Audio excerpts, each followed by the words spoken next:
মির্জা গালিবের একটি কথা আমার খুব খারাপ লেগেছিল। প্রেমে পড়েছো আবার সম্মান চাও। অথচ আমি প্রেমে কি জন্য পড়বো বাবু? প্রেমে কি জন্য পড়বো? সময় হলে বিয়ে শাদি করে এলাম বেটা, টাহা কামাইতে হবে, টাহা টাহা, বুঝছো? এসব প্রেম টেম আমাদের টাইম নেই, ঠিক আছে? কত মেয়ে আসবে যাইব, টাহা দরকার জীবনে। এরপর মির্জা গালিব বলেছিল ভালোবেসেছো আবার সম্মানও চাও।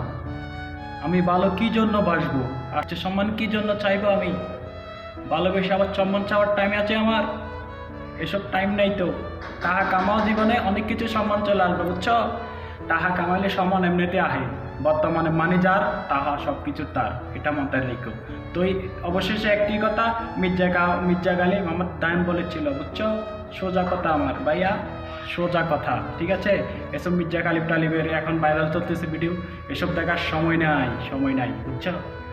এসব বাদ দাও, মাথা থেকে যারাও এসব ভাইরাল ভিডিও টিডিও, ঠিক আছে? এটাই চলো, নিজের মতো চলো, টাকা পয়সা কামা, সব কিছু আসবে। এসব ছ্যাঁকা টাকা খাওয়ার সময় আমাদের নাই।